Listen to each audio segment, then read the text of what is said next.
All right, Mr. Fitz, we're back on. It's a beautiful Friday morning here in Minnesota. We got some humidity and some blue sky and sunshine. And today we are going to talk about what do you do when you have a really bad week in sales or marketing. I think it's appropriate here in August because we typically see an end of summer dip. Yeah. And I know in marketing, which more specifically is there's a couple of weeks where families are taking end of summer vacations, they're doing school shopping, they're getting ready to get back into the routine of kids going to school. And so marketing usually takes a hit. And I get calls from my dealers saying, why is the calendar empty? Yeah. So, yeah, sound good? Yeah. Yeah. No, absolutely. We get same thing on the sales side too, right? So there's these periods of time where distraction happens. There's no doubt about it. So and it's a topic that we're all dealing with, and the panic meter happens. There's no doubt about it. So it's a good topic for sure this time of year. Yep. Yeah, definitely. And one of the things that I get the advantage of doing by running powerful media is I get to get a pulse on the entire country. And so when I first started running powerful media, a bad couple of days, my mind thought that was reason to freak out. I'm like, oh no, we haven't set the expected lead volume or appointment volume, Monday, Tuesday, Wednesday. What are we going to do? And since then, I've created systems and processes and reporting to take a look, take a step back, and have a better idea of what's actually going on. Absolutely. Yeah. I think one of the things that's interesting about this business, and there's a lot of really smart people that have helped pave the way in this. And at one point, I had one of them say in a conference somewhere that it's a really crazy business that we signed up for, because it's the only business that at the end of each day, we're technically out of business, right? We've signed up all of the customers, and we've talked to all the ones that have definitively said they are interested, they're ready to go. And tomorrow we start from zero, right? So there is a twisted, kind of panic meter that is sitting right there every morning of like, can we do it again? And when, a day or two stacks up that is much lighter than what we are hoping for and expecting, that panic meter becomes pretty, or panic button rather, becomes pretty enticing. There's no doubt about it. So how do you, you're experiencing some of that. I know here recently you've had maybe slower days with the back to school chaos that all of us are dealing with. I have a 7-year-old, and I have done all of the things back to school related here in the last 10 days. So how are you guys walking through kind of the navigation of that right now? Yeah. We've kind of learned over the years that a lot of it starts with make sure you're tracking the right things. And you don't need to make it emotional. You just need to make it data driven.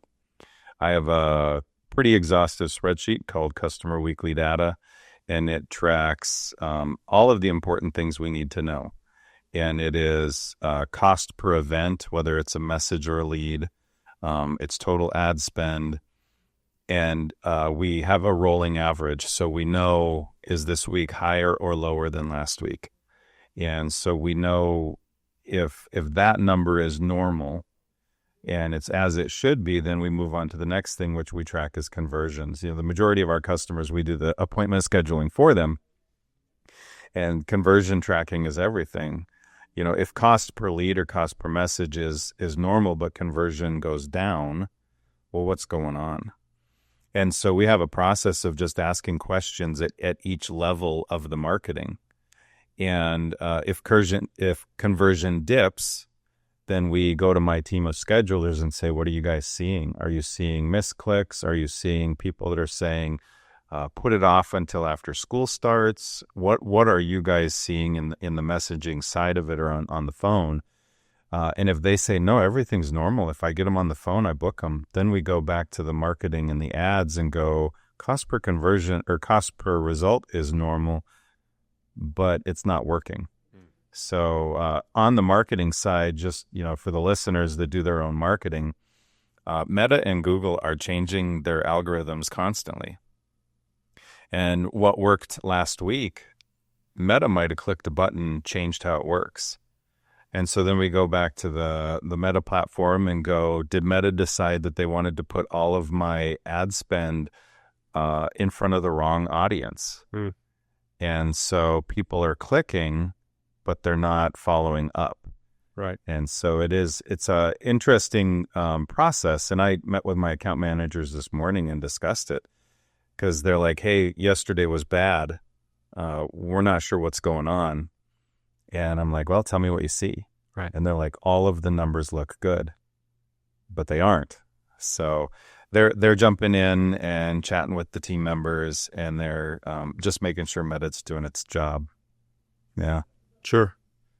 Yeah, it's an interesting thing, right? So it's I'm talking with a couple of people that I have regular calls with, and this topic came up on the sales side, and when you have that bad day, you maybe chalk it up to like, hey, I got to rally the troops, and it was a bad day. But when it turns into a couple of days, and there's one or two directions you can go in. You can kind of panic and get emotional, as you said, about it, or you get systematic, or you follow a process about it. It actually reminded me of not too long ago. We were rolling really good. Company I was helping run the sales division for, and we'd been running really good for a long time. And we had not really hit a long period of stumble, and all of a sudden, it was like nothing we were doing was working, right? And I called a buddy of mine who was in a different part of the country, and they were struggling too, but he had a much different tone in his voice, and he said something to me. He said, "Hey, can I ask you a question? Did your guys all of a sudden just forget how to sell? Did they just stop doing all the things you've taught them?" And I was like, "No." And he goes, "Okay, put the panic button away, right? Take it off your desk, put it in a drawer, lock it up, that kind of thing. Go back through your process, right? And identify the thing that is off, right? Because there's something, right? And, or it could just be a bad run that you guys are on, and it'll get back to where it's supposed to be." And it just reminded me of like this, hey, there's a process that we have to go through to identify these things, right? And, in my conversation I was having with an individual I'm working with, that was one of the things we identified was the panic that you can go into of like, hey, the world's on fire right now, and I need to fix the entire fire. You're not going to fix anything at that point. Like, you have to be systematic to identify where you're going to, start in order to put the whole fire out.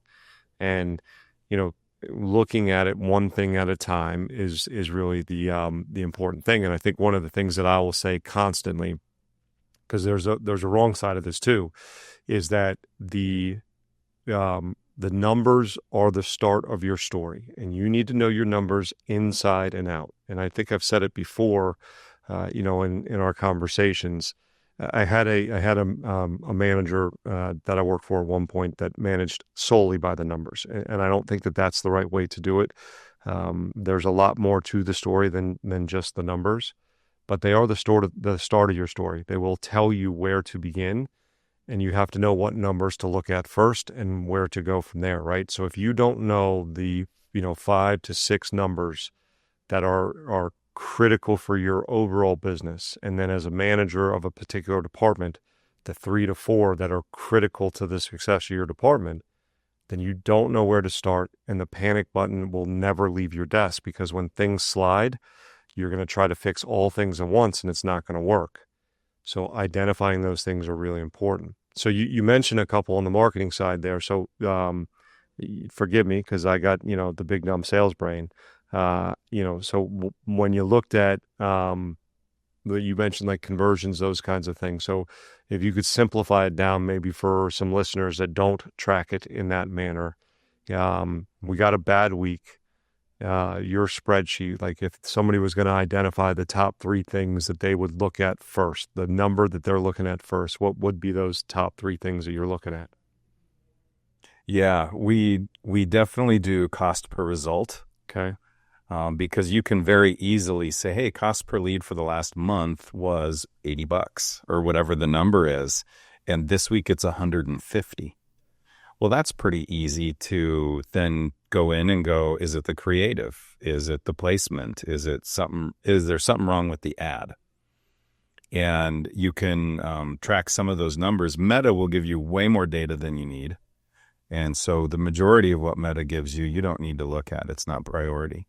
You do cost per result, and if that's high, then you go to frequency, which is the content getting stale? Is it being presented too many times? Do we need to change it? And then we go from cost per result to conversion, which is my internal team. I have customers that I just run their ads for them, and if I don't know their conversion of our leads, then I have to get that from them. And I say, hey, stuff on my end looks a little bit high. How are you doing? And they're like, we're selling everything you give us. It's like, oh, well, then a higher cost per lead isn't a problem if conversion stays high. But if they come back and say, we're not selling anything, then I need to figure that out. And really, those are the 2 primary ones is what's the cost per result on your marketing? And then what's the conversion of that cost per result? Is it where it should be?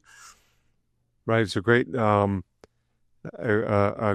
of backup to write the number is the start of a story, but not the finish. Because like, hey, if I'm looking at it and the cost per, conversion goes up, right, all of a sudden that might indicate like, hey, we might have a problem. But then the end of the story is, yeah, but we're selling a lot of them. Well, our story is fantastic, right?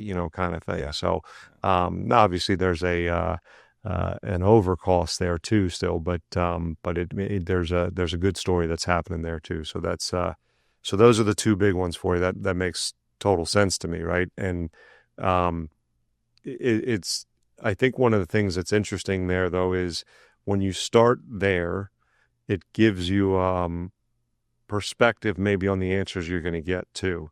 The thing that I think is a challenge here, or I would say rather a mistake, when we see these problems, and you and I work with owners or leaders in organizations, and we work with reps that are trying to execute, roles and be successful in helping to grow and generate opportunities for people, right?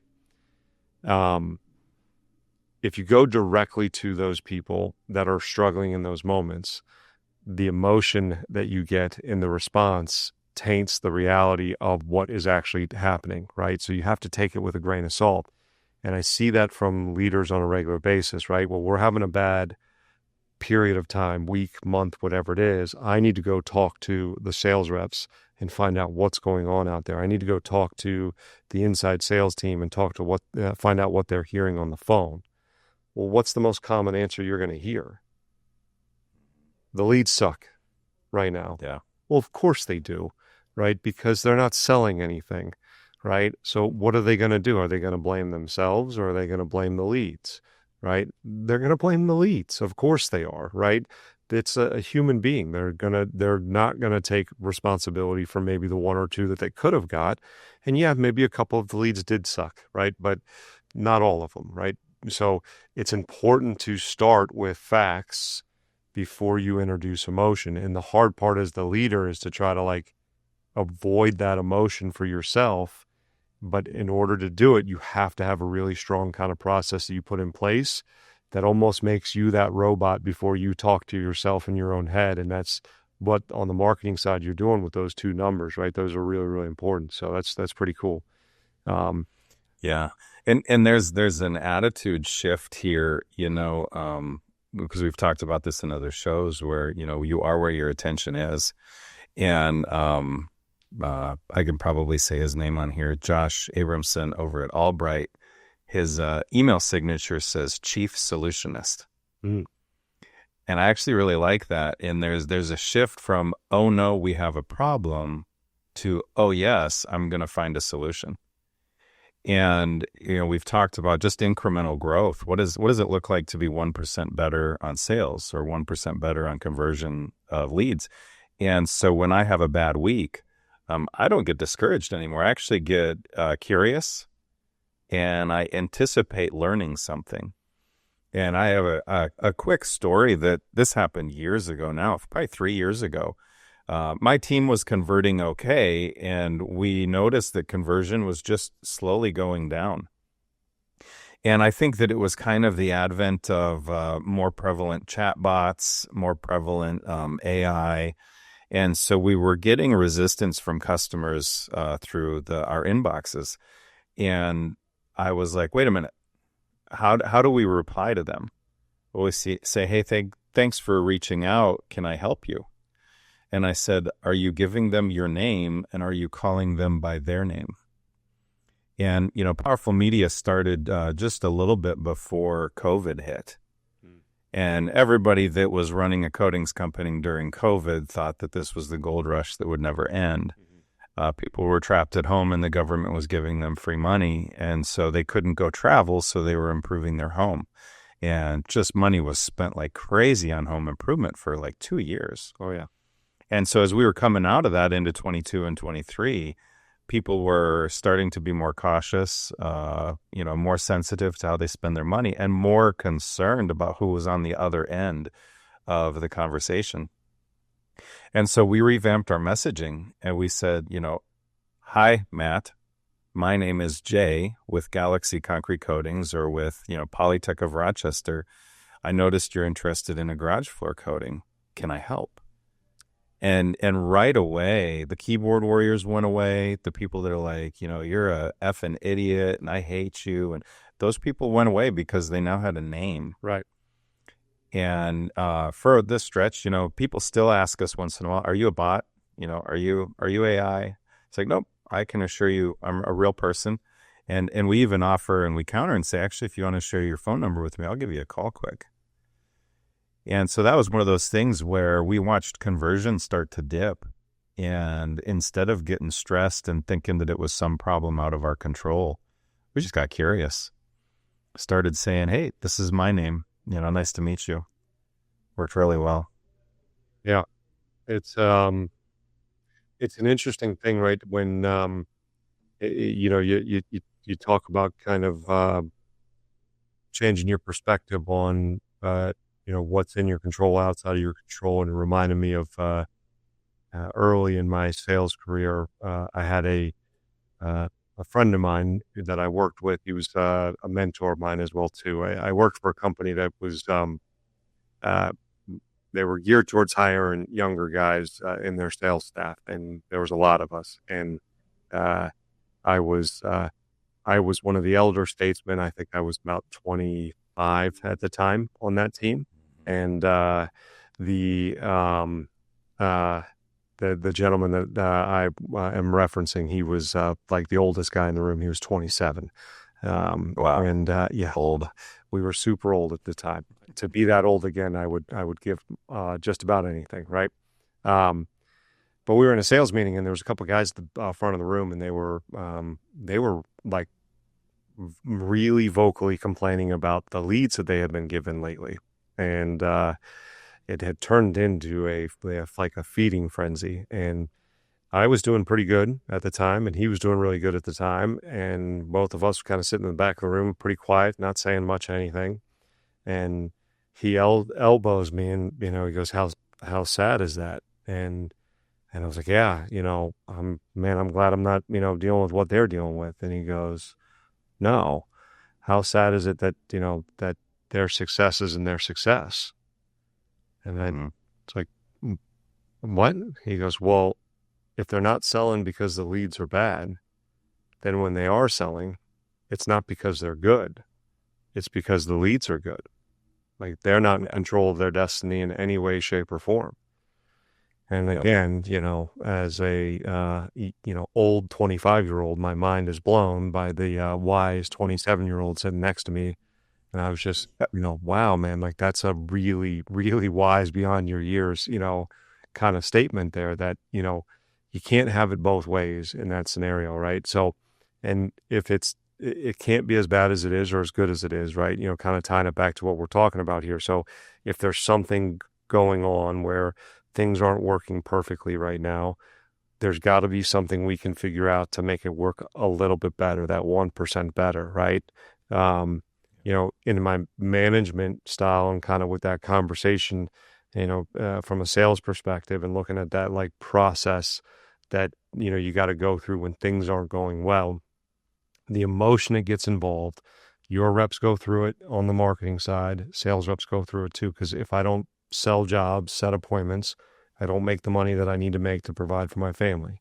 That is a very real emotion. And as a leader, as a manager, you have to respect that and appreciate it. I mean, to say that I wouldn't have that same thing would be unrealistic. Like, I'm a human being too, and I appreciate and respect it. But you can't have that as a leader. You have to have a steady hand, and you have to, lead without that emotion. In order to do it, you have to have that, system and process in place. And, one of the things I was teaching and working with this individual on, what do you look at first? If you can't answer that question, then you're not going to be able to go into that room with a, calm, steady voice and then focus on the thing that we can fix, right? So from a sales perspective, the first two things that I look at, very similar to you, right? Two things. I can't look at much more than two, right? But I look at two things: demo rate and then finance utilization rate, right? Yep. And people always look at me like, why those two things, right? I look at demo rate first, which is an interesting one. So I look at demo rate, and I have an expectation that our demo rate is 90% or better, right? Which is a high expectation, I think, but I think it should be 90% or better. Now, the real thing would be funny here is to ask my marketing buddy, Jay, if it's below 90%, who do you think I blame for that? Well, I'm assuming you're going to blame the sales guy, but the sales guy would want to blame us. Yeah. So sales generally is going to try to blame marketing for that, right? Marketing is generally going to try to blame sales for that, right? Yep. What I believe is it's a shared responsibility. Yeah. Okay. There's probably a little hand that both of us play in that being down, right? Could we maybe do a better job of qualifying, the idea that we could do this job on some of those? Yeah, probably, right? But when things aren't going well, does human nature kick in for a sales rep? And do they maybe, cut a corner and, not push and find another piece of concrete on the back of the house that they could pitch? Or maybe we couldn't do this bathroom, but we could do the other one and find something else to do in that house in that example, right? Like, at the end of the day, as a salesperson, I don't make money unless I sell a job to this homeowner, and I'm not getting another 2:00 appointment. This is it, right? Yep. I don't make money sitting on the couch. So you're my only shot today to put food on the table for my family. I'm going to find something. Now, here's the other thing too, that like, I think we lose sight of as salespeople. I might not make money demoing this job. And this is the thing that I think sales reps forget. But by doing a demo and getting that practice in, I'm going to make money on my 6:00 appointment because I'm sharp. I've gotten practice and reps in. Just like as a rep on the phone or chatting with somebody on Facebook, if I do it to the best of my ability, the right way, even though this doesn't feel like the best of opportunities, the next one that is, I'm sharp, I'm ready, I'm on top of my game. Demo rate is so important for that reason, maybe in that reason alone, right? So if we're not on top of it, right, and we're not, head in the game, ready to go, you can't. Everybody tells me, well, I give it 100% all the time. No, you don't. No, you don't. Yeah. It's human nature. Yeah. You mail it in. Yep. I know you do, because I do. I've done it. We've all, I woke up in the morning and been like, oh, this is going to be a tough day, right? And I've gotten done with the day and been like, that wasn't my best day, right? And you just have to be realistic about it. There are days that don't go that way. And guess what? The next day, takes a little bit more to get back on track. Eventually I do, but it's not all there. So that's why demo rate, I think, is extremely important for that first number. And when I bring that to the reps' attention and they start to look at it, it's incredible. Those that buy into it, it's funny how often I've had reps come into my office and go, I'm not demoing enough. That's why my close rate's off. I got to get back on track. I'm going to start demoing it, right? Yep. And I always made a point when I was building comp plans for my teams, and I had the opportunity to build comp plans for marketers and for salespeople, that demo rate was tied together, right? Mm-hmm. There was an opportunity where salespeople knew our marketers were paid on demos, right? So they knew that if they weren't going to demo something, it was costing somebody else money inside the building. Yep. Right. So it's an interesting thing, right? And then the finance utilization rate number is a great one, because we know that, hey, we're getting prices too high, or can't afford it, or we'll think about it. Well, we're not using all the tools in our tool bag. But I'm also looking at applications submitted, because if applications submitted are still where they're supposed to be and we're getting turn downs, then I do know that, hey, we're doing what we're supposed to be doing in the house. And I do need to get with my marketing leaders and go like, hey, where are we marketing at right now? And what's our messaging look like? And maybe we need to tweak that a little bit and go to maybe some different areas and different messaging, because we're attracting people that unfortunately can't afford our product right now. And we're going to spread that out a touch more and help the sales team get into some different homes. I'd love to help those people out, but they're not in a position to afford it at the moment, kind of thing. And there's a couple different ones we go down the line on, but those are really big ones, right? So it's an interesting thing to look at, but it helps calm the storm to know that those two simple things, generally speaking, I have found, can be most of our problems, right? They're the quick fixes most of the time. Yeah. Yeah. And I like that you talked about it. It is a collaborative thing, and getting the sales and marketing both to talk with each other and make sure that they both understand the level of responsibility that they carry. My team, a lot of what we do is we just want to get the salesperson in the door. We had a garage come through that's absolutely garbage, needed to be repoured. And my team members still sent it off to the dealer and said, are you interested in looking at this? And the dealer, which is our local shop, he said, I don't want to go out there and meet them because the pictures is a no, but I want to talk to them on the phone. And so he even took what was clearly a walkaway as an opportunity to create a relationship with the customer. And our local shop here says, I want to be the first one to every project, even if I can't help. Because when I show up and I give a demo to a floor that I can't coat, when they get that floor repaired, who are they going to call? Right.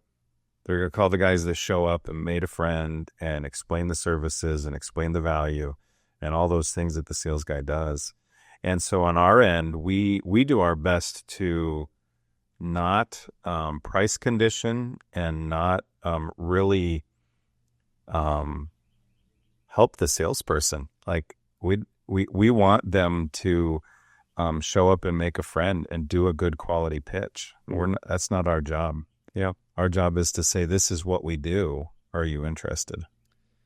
Yeah. It's an interesting, especially when these things aren't going well, right? The comments that the sales team are going to make is like, well, we should have asked this or we should have done that, right?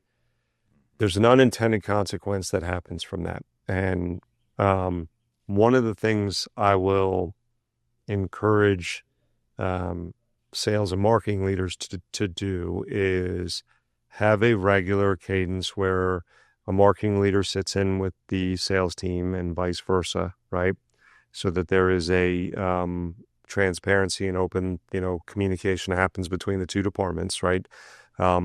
Because they are on the same team, right? The marketing department doesn't get more money unless the sales team sells stuff, and the sales team doesn't get to sell more jobs unless the marketing team gets more money to produce more leads. So it's a mutually beneficial relationship, right? Despite the fact that they are at odds at times. There's no doubt about that. But having that transparency and having that conversation, I think, is really big. And one of the things would always come up when things aren't going good. We should have done this. We should have asked this. We should know this, or they said this on the phone. And, you know, I would pull calls. I said, look, if you want me to pull the call, I'll pull the call and listen to it. Right. But I can promise you that we do this way almost every time. They're human. There could be a mistake. There's no doubt about that. But I'm going to pull the call and we'll listen to it, right? And we go through it and go, they didn't say this, right? Yeah. They thought they said this, or they may have alluded to this, but they didn't directly say that, right? And yeah, you want them to ask this out of the other, but what are the unintended consequences of getting into that much detail on the phone? Well, we're going to eliminate 40% of the appointments that we're setting on the board. And yes, of those 40%, maybe 25% of them, or half of them never sell. But the other half of them, we got a shot at selling. Yeah. And we want to go see those? Or are you okay with me letting half of your friends on the staff go?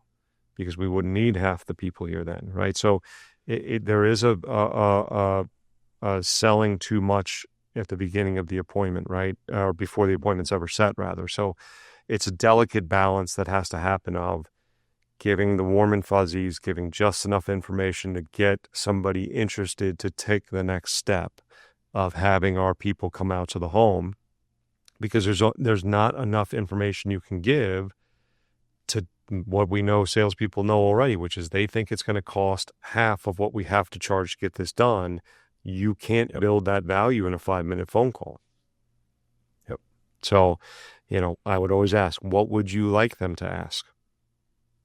Yeah.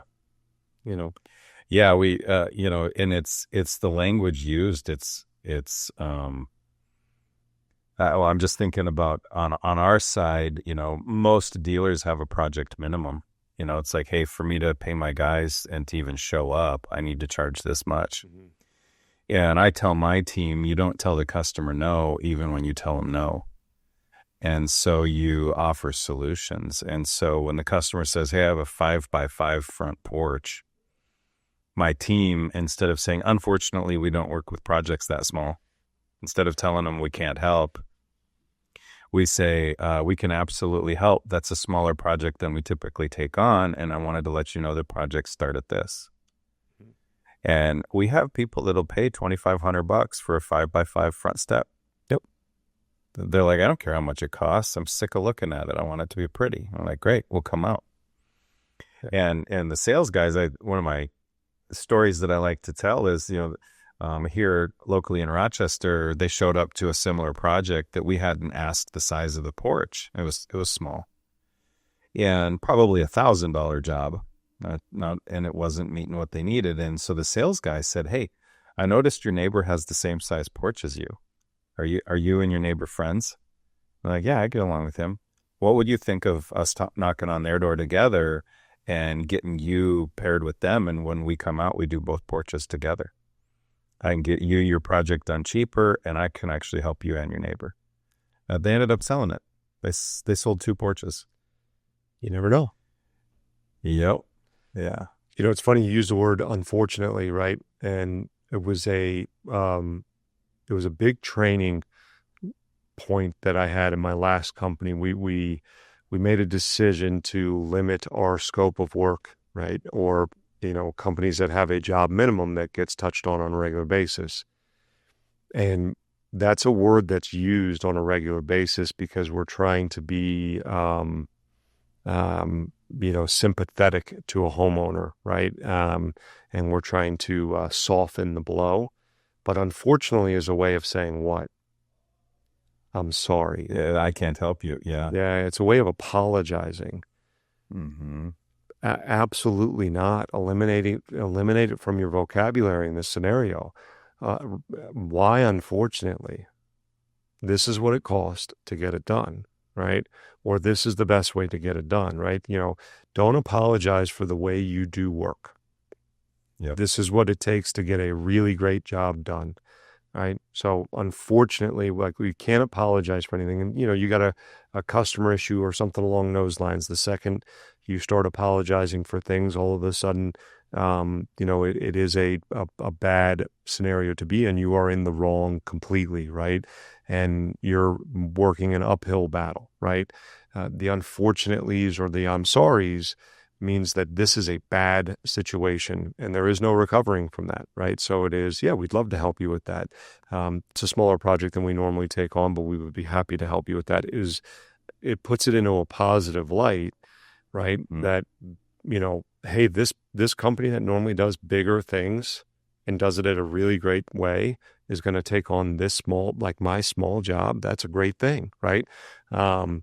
That one word going in front of it changes the entire tone of that conversation, and probably ends with a, you know what, we're okay. We'll go a different direction.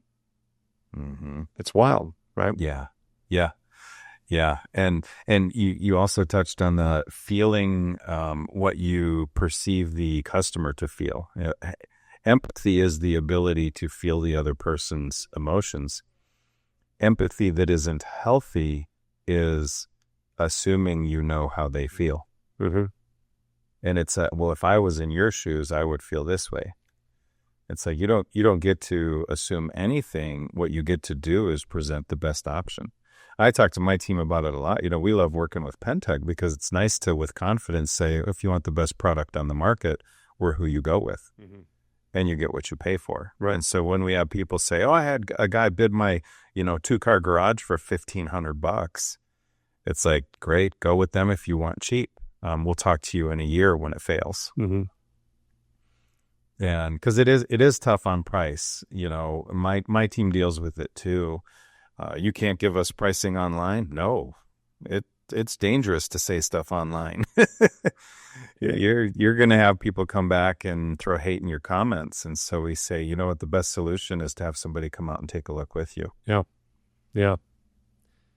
It's we've talked about, competing on price and that kind of thing. And you just have to have confidence. And if you don't believe in who you are and what you're doing, that's going to come through, and you will lose on price consistently. There is no doubt about that, right? That is, there's just no arguing that, right? If you're losing on price, it's because you don't believe you're worth what you're charging, and there is no arguing that. And that's from your marketing people to your sales people to your installers, right? All of them have to believe that it is worth every penny that you are charging. And that comes through in the language that you use when you're communicating, both verbally and physically, right? There is no doubt about that. Jay, tying it back here a little bit to our conversation about the bad week or bad month. Hopefully not bad month, bad week, right? Let's recover before the end of the month, kind of thing. When you're doing that kind of digest, right, and you're looking at it and you say, okay, looked at the two numbers, don't really find anything. I'm talking to the people, can't really put my finger on something.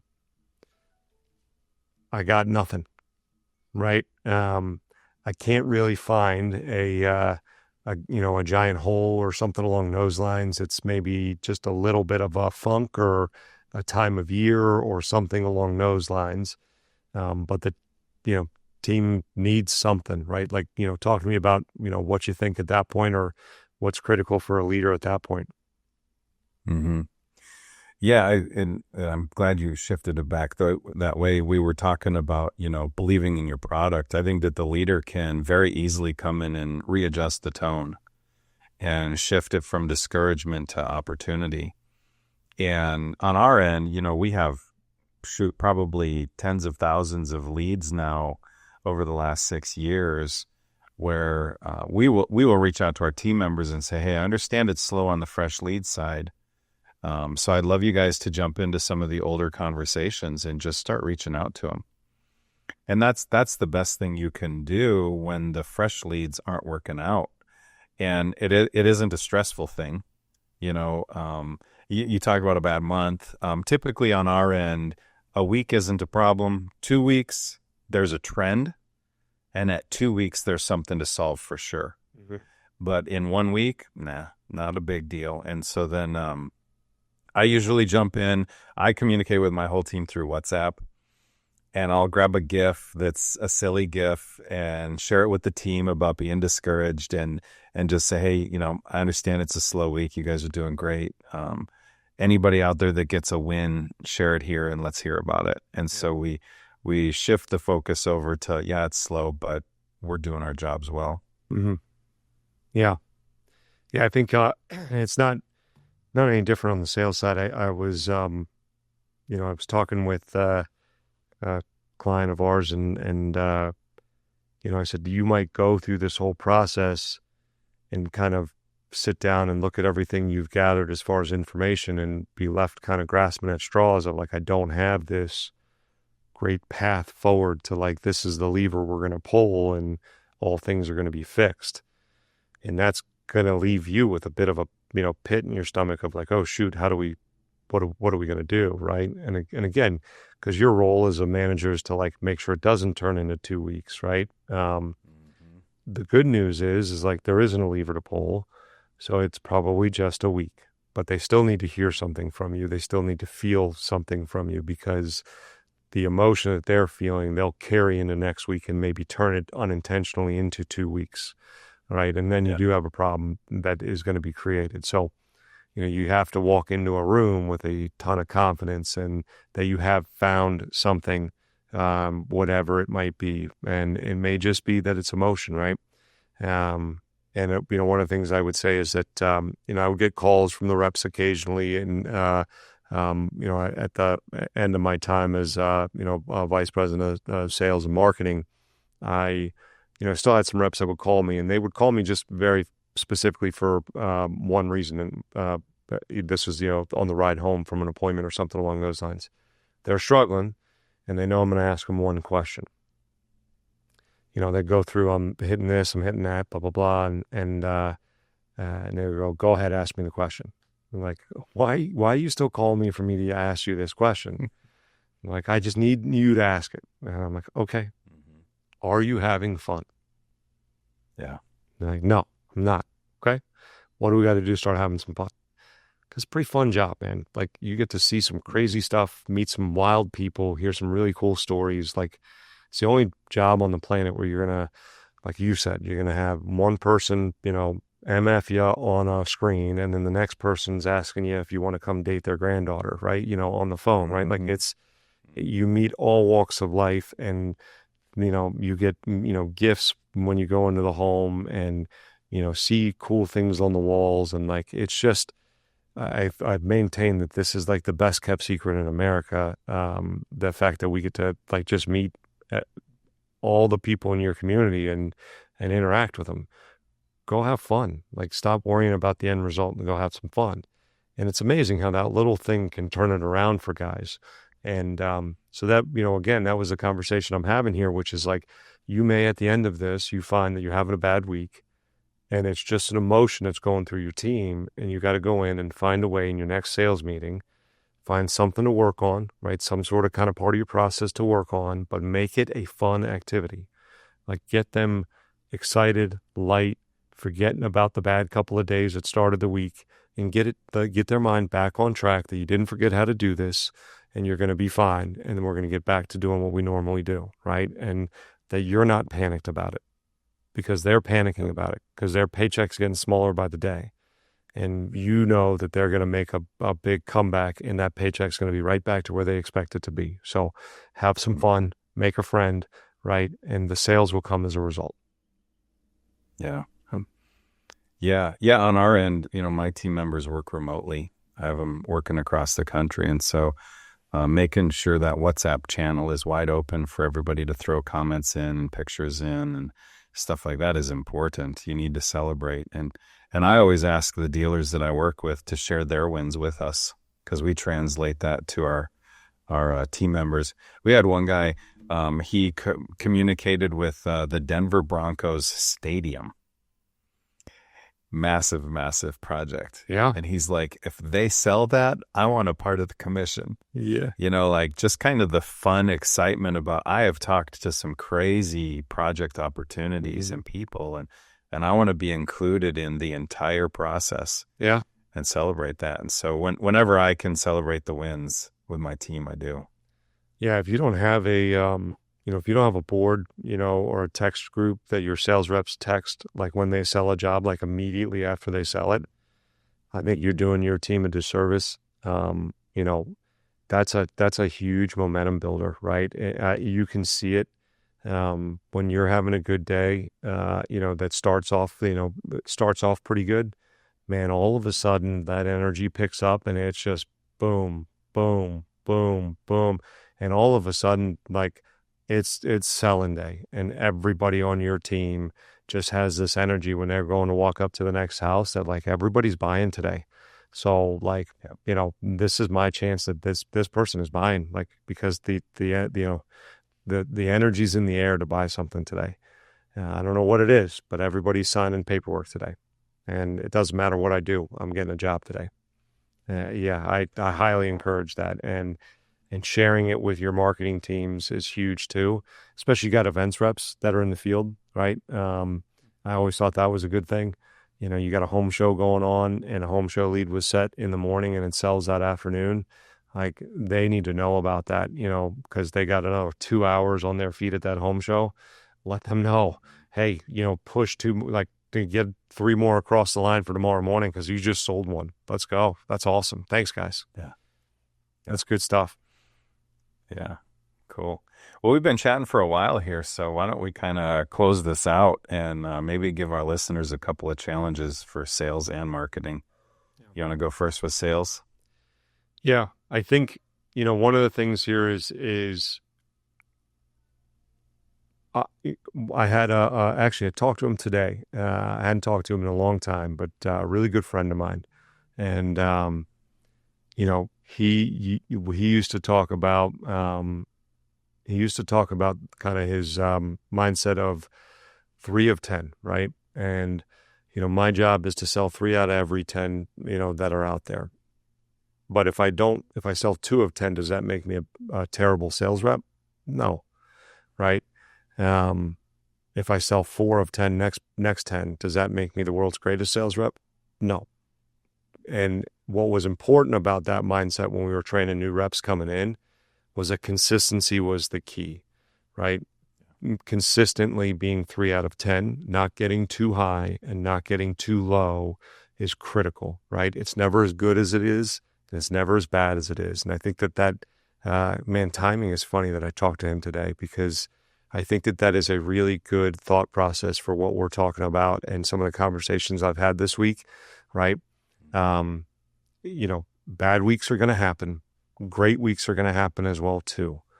But understand that the long game is where the money is made. And if you're going to be successful in this business, right, know what that success number looks like and know the numbers that it takes to get there and the levers that you need to be pulling in order to get there, right? So it doesn't matter what you did this 10. It matters what you do over the course of 100. Yeah. Yeah. Same exact story on marketing. It's be able to take a look back over the last couple of weeks or the last, historical data and say, I'm okay. This is good. Yeah. I think on the marketing side also kind of, some things that can maybe incrementally improve the week if what we talked about where the numbers all appear to be okay. Like there doesn't seem to be any glaring problem. You can just do a simple, hey, let's do 5 extra follow-ups today. Like I referenced early, the gold mining aspect. We got a lot of older leads. Let's just call 5 more. We're not going to solve a big problem. We're not going to all of a sudden fill the calendar immediately. And then on the creative side, let's just try a different ad. It may or may not work, but let's just do a couple of things. We can know that we put something back out there, and it is just 1 week for sure. Yeah. Put the panic button away. Get back to having some fun, and the jobs will come. Yeah, definitely. All right. Well, I think that wraps up this show. Yeah. Good stuff, man. So, yeah, definitely. Till next time. Yep. Until next time. Take it easy, buddy. Yep.